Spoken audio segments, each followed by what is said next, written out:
Trump, the loser, is back. The serial loser is back, and he is threatening to take his party and country down with him. That is what Al Jazeera thinks about this situation on an article that I'm reading. The senior political analyst at Al Jazeera, Marwan Bishara. So that's an opinion of the most recent news of Donald Trump announcing his candidacy for his presidential bid in 2024. Powerful words indeed. Yeah, it's like not even just the headline, but the subtitle or the subheading of that. Like we I mean, know I, how these people feel. I mean, it would be a series of events then, compounding from his loss in 2020 to 2024. If only have 2 points of reference, I guess you can create a serial line. But it's not like he's lost like 5 elections in a row. But at the same time, he's getting up there in age. I really noticed that. I think during the last rally I heard him at, he does not sound the same impassioned Trump that we saw in 2016. That's for sure. Interesting. I wonder if he is more reserved at all. I know some people might think that's an absurd statement to say, but uh, as with the aging process, that's a natural thing to expect as well. I mean, just you simply can't be as fiery as even a 20 to 30-year-old male or anybody that had that much energy. You put 60 years on the clock and then come back, and it's difficult to have that same level of energy, especially once you Absolutely. hit the eighth decade of life. He's at that ripe old age of 76 right now, and by the time his candidacy would actually become relevant, he would be 78. And that is, in my opinion, far too old to be running for office. I know we've had some contenders and we've definitely had some winners, unfortunately, inside this age bracket, but it really feels like to me the future of the country is worth getting a little bit more of that younger blood in there. Interesting. I know with age comes experience, but there's also, I think, a dropping off point. And to weigh in from other people's opinions, I also have this Washington Examiner article open where it's talking about Elon Musk's poll that he has on Twitter, and he's asking his specific followers to chime in, and he's asking if they would like to see Trump back on Twitter.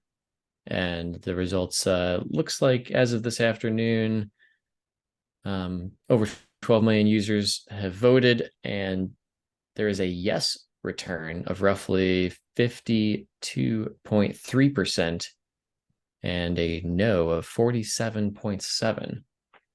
That's an interesting indicator because these are all people who use technology and also follow Elon Musk, and that may exclude a large number of people, but it also encompasses an interesting group of people who are not necessarily super old, who would be Yeah. engaged somewhat with his presence on Twitter, which I would extrapolate into his candidacy and running for president of the United States.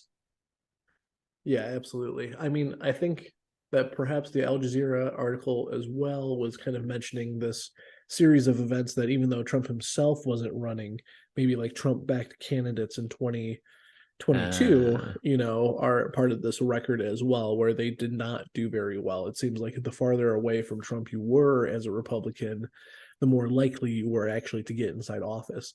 So I think it shows that not only allegiance within Republican turnout, because Republican turnout was actually also at like an all-time high, I think, or at least pretty up there. So it seems like the sway had to come with independence. So I think because people who are Democrat would vote Democrat, and people who vote Republican would vote Republican most of the time.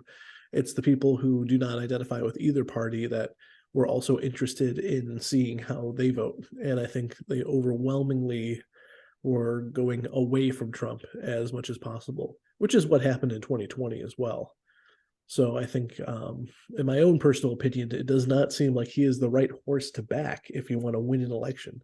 Now, if you just want Trump to run and Who cares about what's actually going to happen in office? That's your prerogative. You could back your guy, but I think what'll likely happen is that Democrats will win 2024 because Trump will not go down without a fight, and Republicans will have to either back him or face him. And I think in both cases, that just means the Republicans will lose. I'm not as convinced about that outcome personally, but I do like to wonder what if you had the Trump DeSantis ticket in any order.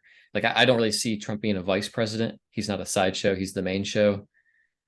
But if you can appeal to normal Republicans and so-called MAGA Republicans, then I think that that would be a pretty strong contender ticket. And there's not really any competition again outside of DeSantis that I'm aware of.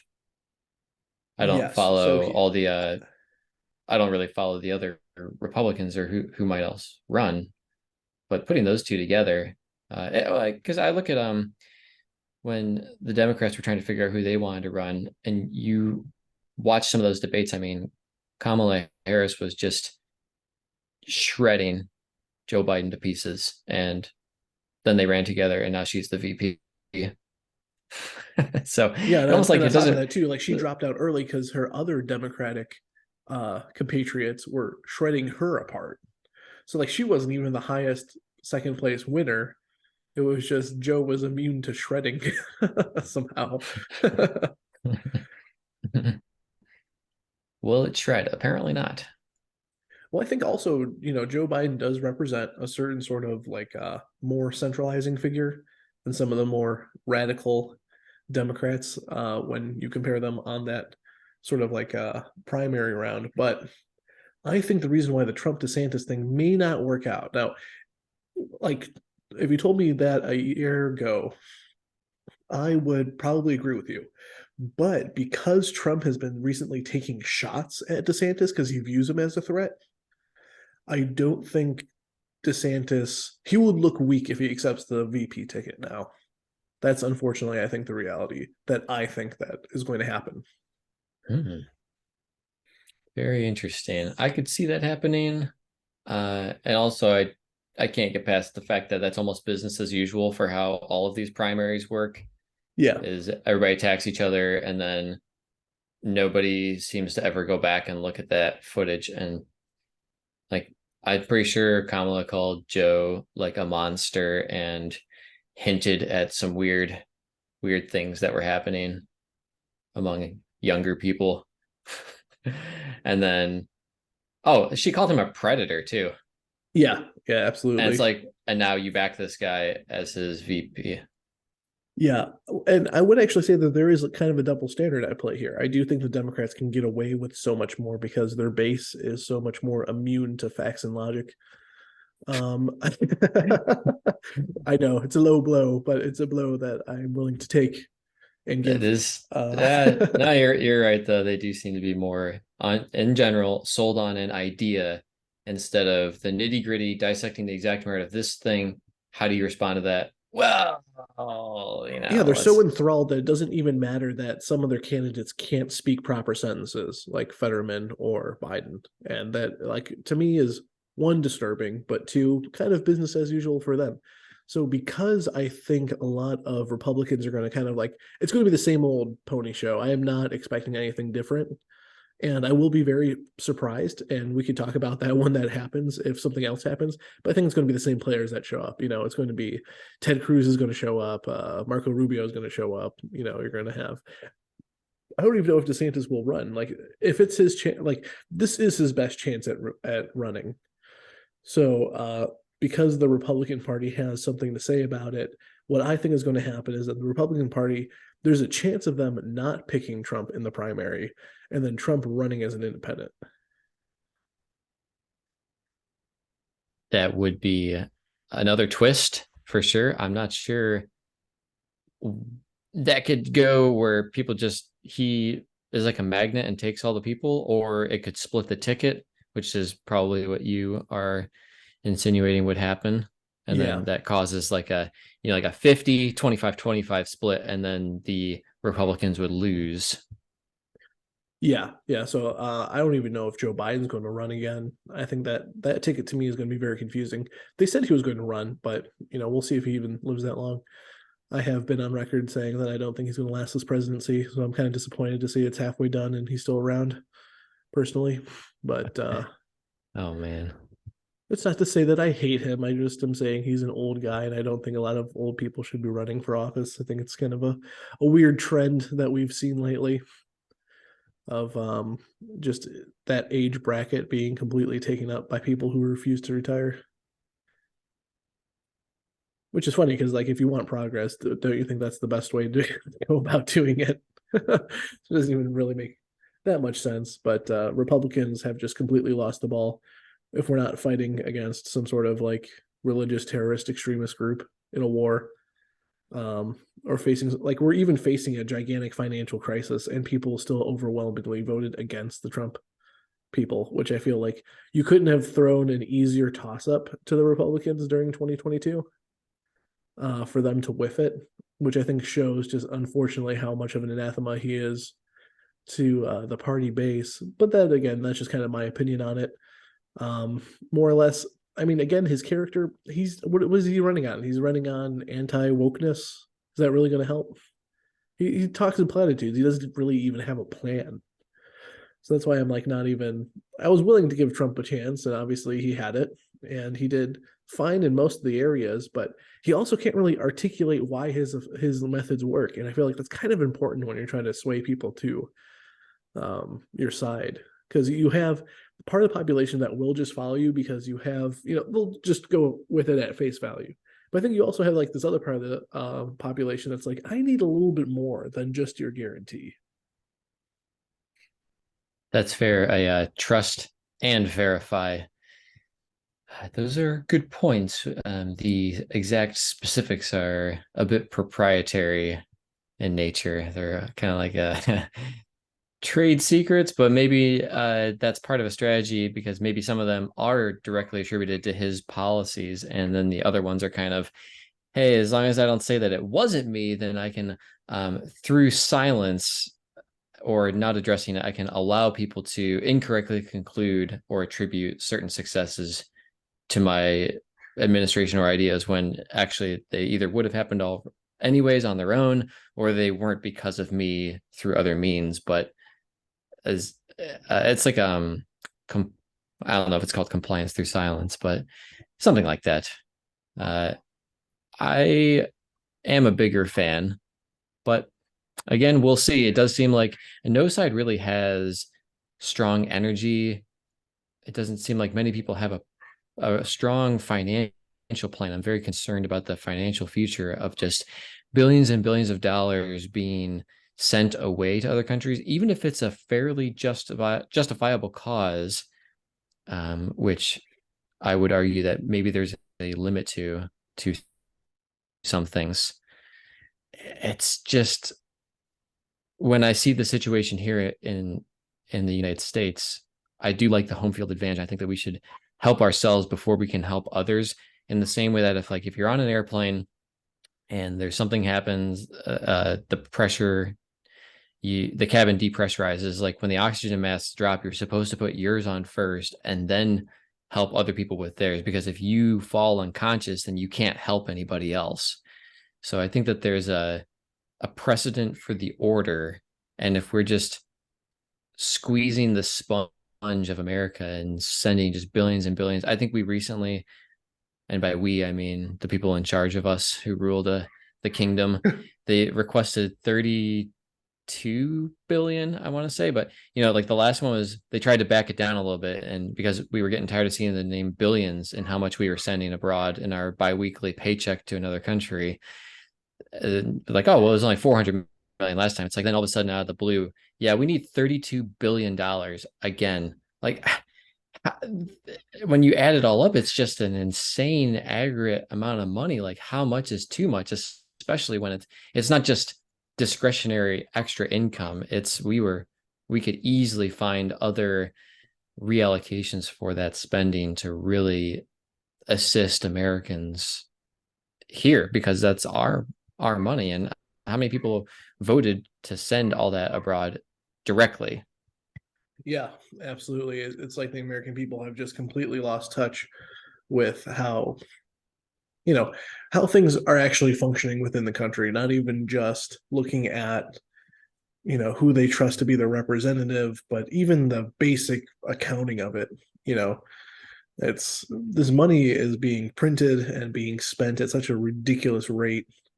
It sounds like it's more than what we spent on the war on terror. Maybe not in total, but like, in any given year, we've definitely spent way more in just 1 year giving money away to Ukraine than we have to like our own functions on the war on terror.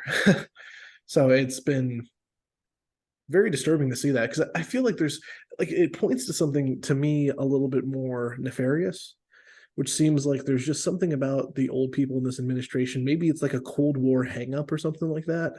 But man, if they just don't want to see like some sort of either prolonged suffering by both sides of Ukraine and Russia, or the fact that they feel like they can make a profit by selling one side weapons to see their enemy destroyed. It's like some sort of like sickening love to see this violence instead of an actual attempt at regional peace or even domestic improvements.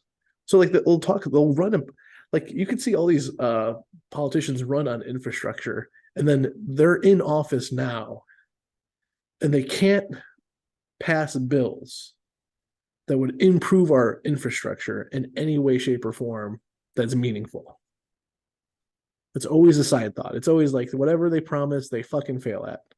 Like how immediately after the midterm elections, you had all of a sudden a pause on the student loan thing, which is like, oh, well, that's really convenient, isn't it? Like you just get all of these students coming out probably very much on the, like they have gratitude towards this proposal and they showed it, I think, in the booths.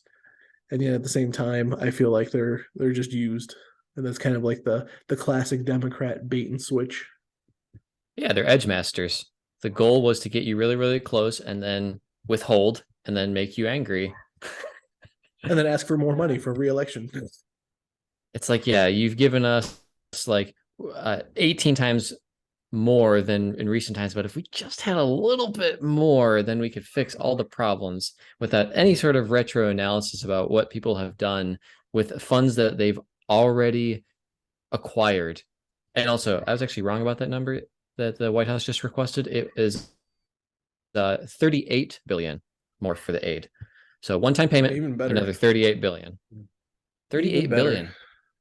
That's 9 zeros. Is absolutely asinine in so many dimensions. Just like how could that even, and so like the response is okay, well the Democrats can't seem to want to stop printing money at such an absurd rate, and at the same time the Federal Reserve is like struggling to keep up with interest rates and trying to figure out how to slow this damn machine down um in order to stop rampant inflation from taking over completely. But at the same time, it seems like the Republicans have completely lost their mind. They're more interested in being Democratic contrarians than standing for anything. It really, really does. And it feels like we're on a train that the brakes have literally blown off the wheels. We're going on a sloped downgrade. So where the speed is increasing, the train is moving faster, it can't be stopped. And then we're coming up to multiple switches and we have no idea which direction this train is, which rails it's going to end up on, if the train's just going to derail and flip over. And you have all these weird backdoor dealings and double playing for both sides. Like I guess France is trying to have all these restrictions against Russia and ban certain things with them, but then they're also jointly making some nuclear power plant with Russia. That's like, what? Hold on a second. Like, how is this even possible? And all these banks are still told behind the doors, like, yeah, we can still deal with Russia, but we're gonna, on paper and up front on the press, we're going to be completely against them. But it's all these weird interminglings that we're not even sure what the real stances that these countries have towards each other. Yeah, if anything, it still seems like business as usual. And to take like the old like George Carlin approach, it's like, yeah, there are global masters at play here. And you have essentially this paradigm in which like class is still an incredible use of function. You have people who are the asset owners, and you have the underlings who work everything inside these economies. And so the leaders of these countries have way more in common with themselves than they do with their own, you know, their own like comrades in their own nation. So I think it's a ridiculous sort of parallel that we're just always being shown the dog and pony show, and then have to receive the frightful confirmation that nothing we really do seems to matter because they're always going to be in control of the switches, no matter what those switches are. And it's possible that even they have finally lost control and can't stop the snowball rolling down the hill as it grows larger. I just I'm not sure if there is ever a new normal. I think we've just kind of digging ourselves digging ourselves into this really deep hole.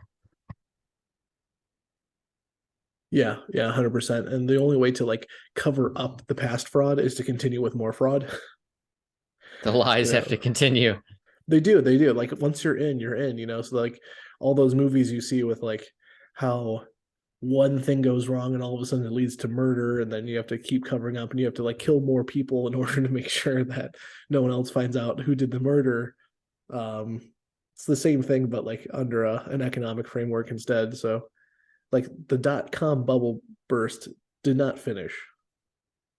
The 2008 mortgage crisis did not finish. We just had to cover it up with more fraud. So we, instituted quantitative easing, and now that we can just print things. I mean, you're kind of like you have to see the system as like it'll go to an equilibrium, not an equilibrium in which things are efficient, but it'll go to an equilibrium from where people's desires will take them. So your total income is not your ability to spend. Your ability to spend is your total income plus the amount of credit that people are able to give you.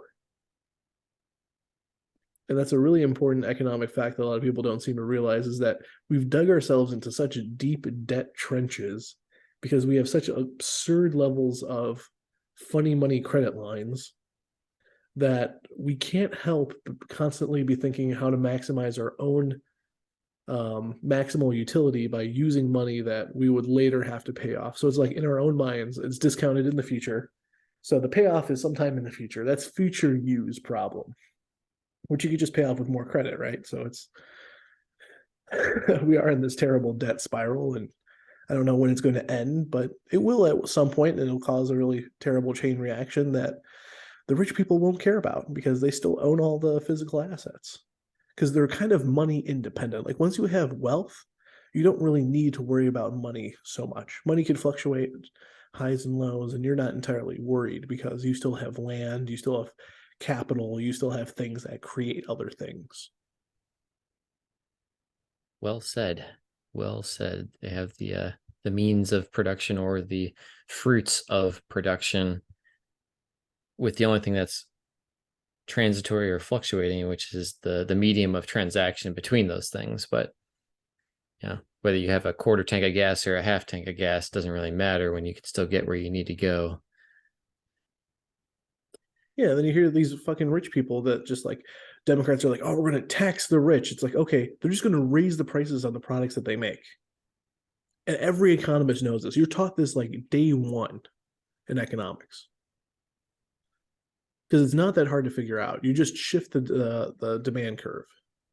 It's just You sh- yeah, it's made for a quick sale. It's the same thing as the guy that tells the girl that he loves her, that way he can F her. It's a tried and true strategy, and it just seems to work enough that it continues to happen. Oh, we're gonna tax the rich. Oh, okay. Let me put on my Eat the Rich shirt. Let me go type that on social media. Eat the let, rich. let me go buy the Eat the Rich shirt from a guy who's making so much money off of these eat the rich shirts so that we can all pretend together that we're doing something. You're not. You're not doing anything. Democrats aren't doing anything. They'll just lie to your face and steal your money. And you fall for it over and over and over again. And Republicans, guess what? They could also, I think they tend to be more financially responsible, but I also think it's because, in due part, that they're, incompetent. So the reason why I like to see them win sometimes is because I know that they won't get as much done because they're not as well organized as a con as the Democrats. They're still a con, though. I mean, 100%. They have no problem excusing themselves from military service to make your kids go die in a war that they profit off of. Right? Oof. Like let's take it to the face, right? Like let's take all of this knowledge that we know that's happening from our political system and just face it head on for once. Well, that would be a Trump miracle to is not the behold, savior. No one's going to save us. but a CBDC might. Yeah, When you're talking about kicking the can down the road and just finding a different way to put lipstick on a pig, I think that's probably what's going to happen with the real estate market if it crashes, if the Fed allows the real estate market to actually tumble, which is the largest market.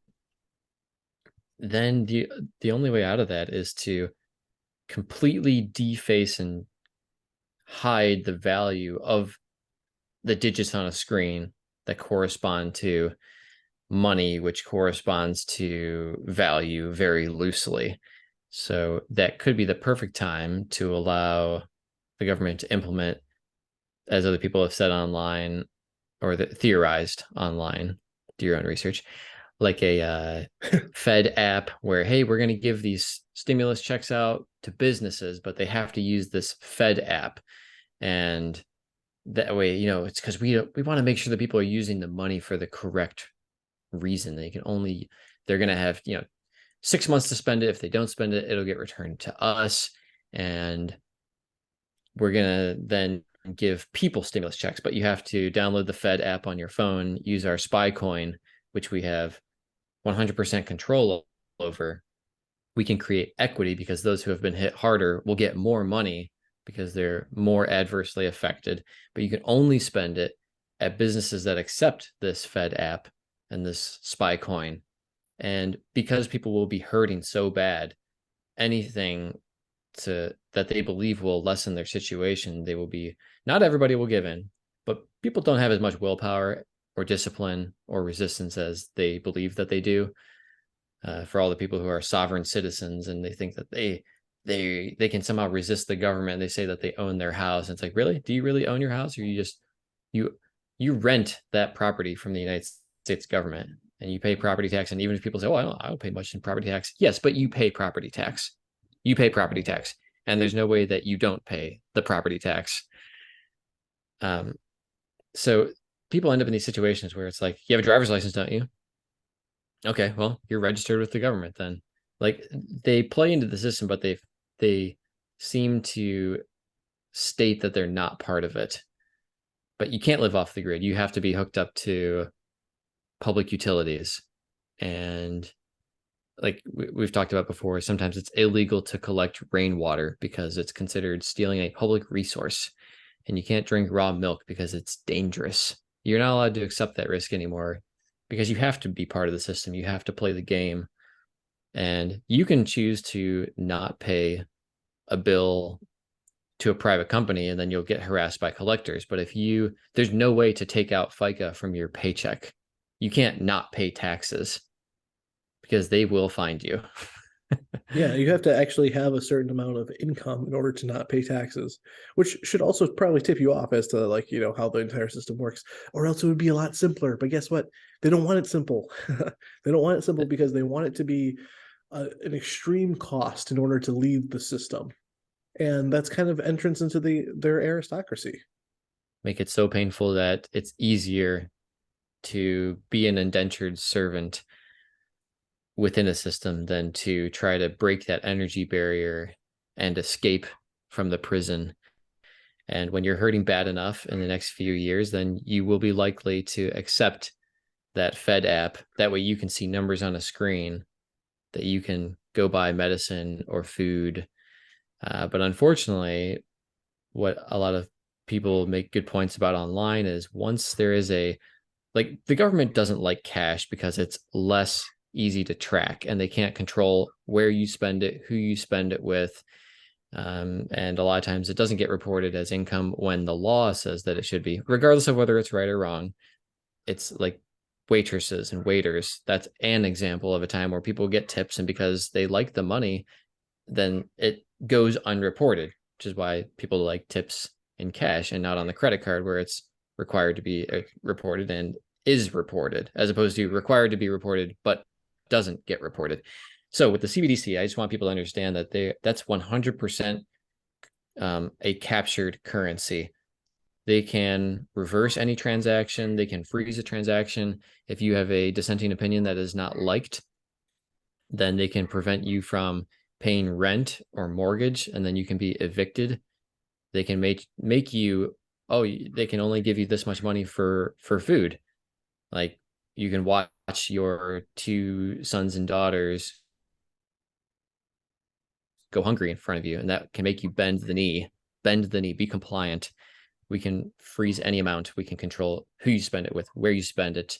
It literally has 100% transparency. And you can see that with the digital yuan that China is already implementing with their social credit scores. That is totalitarian. It is not meant to help you. It is meant to enslave you. Absolutely. Absolutely. And you know what? It's also hard not to just like, we want someone to blame. We just have to look in the mirror at this point. We have just become so used to everything being free, everything's being taken care of. We're all acting like a bunch of fucking children, not facing music this way. And what we're doing is we're selling effectively our next generations into slavery because we're really not doing anything to help them. If anything, we're making sure that the leverage always stays in the position of power instead. It's a continuation of the failures of the boomers who did things for Yeah, themselves. The greatest generation. Oh, wow. yeah. So these, I would say on both sides of the aisle, the social democrats who can't seem to want to critique power or only think that power exists inside the realm of economics in the private sector, and somehow public sector is completely immune to capture by these terrible individuals in the private sector, but don't realize that they attend the same parties, live in the same neighborhoods, and know each other. We just have to force compliance a little bit more. And then once we create our utopia, then we'll give all your rights back. And then on the other side of the aisle, these fucking Republicans that can't seem to understand how any of these systems fit together are gullible enough to fall for any sort of marketing that happens and then also not require the fiscal responsibility. Like, look at the Bush years and how ridiculous it was that we had like all of this government spending and the war on terror and all these things that people didn't want. And it's like, really, this was the fiscally responsible option when compared to the two, was this huge over extremely expansive form of annual budget used for military purposes on a war that we fucking lost. Yes, Come on. complete, just a complete mess. And not only an organizational mess, but a loss of massive life, not just of soldiers, but of like kids being bombed, bad intel, collateral damage. It is really really shocking. Yeah, and I mean, like, And you're right, I the Republicans just seem so like disorganized and weak, and they just can't get it right. And if the system is rigged, then how do they think that they're going to change it by winning in the rigged system? That's like, yeah, I'm going to become the greatest boxer. I know it's rigged against me, but I'm going to, like, you know how hard it would be to win in a rigged system in order to change it from that, like, without taking any other alternative pathways. I'm not yeah, advocating for anything else. I'm just saying, if that's what they believe, then why do they continue to operate within the confines of that system, thinking that they can win? It seems to be a bit contradictory, or uh, like they're not going to get the outcome that they want if what they say is true. They have to take an alternative route. And for the reason why we were focusing on Republicans, it isn't even so much that we agree with them as much as it's like this is the only alternative we have. It's like what you want a one party system? Is that our brilliant idea? Is that no one else can see past the like obvious conundrum that we're going to face? That if we just have one party, like sure, like even if the one party just keeps winning over and over again, that is effectively one party rule. They are not going to keep themselves accountable. And if you're not going to vote for the other party, then what are you doing? I'm not sure that there is much accountability anymore because we're so far removed. And I know that there are a lot Yeah, of that's people, true. and we have like elected representatives, sort of, maybe. Uh, it would be interesting if somehow we all had like a little popular voting app on our phone and you were all allowed to weigh in on all the actions of the government and you could vote yes or no. And regardless of how feasible or not that is, it's an interesting thought experiment. Like, how many people would agree with the first five multiple billions of dollars sent to Ukraine? What about the sixth one, seventh one, eighth one? Like, because things have different value as time goes on. Like, if you need a cheeseburger and you don't have any food, that first cheeseburger is worth a lot more than like the 39th cheeseburger because you're already full. Mhm. So it's just I feel disconnected from my government. I feel like I don't have much say. Like, oh, every couple of years I get to be a tally mark somewhere. Maybe it was recorded properly. Maybe it wasn't recorded at all. Maybe it was changed. Maybe. I don't know. Yeah, I mean, like, it's exactly how you said. And on top of that, too, the strategy, therefore, is that if you're winning, like, the reason why the left is against monopolies should be because they hold too much power and then they could raise prices that, are unfair and people do not have a choice in the matter. But they don't even see that with their party, you have people that can be elected and then don't have to do anything. And in fact, they're incentivized to not do anything because they know that by not doing anything, that's still an issue that still has to be addressed. And so they'll keep getting elected on the promises of doing it in the future and then never do it. And then it doesn't matter to them because they had an entire career of living off the American dollar.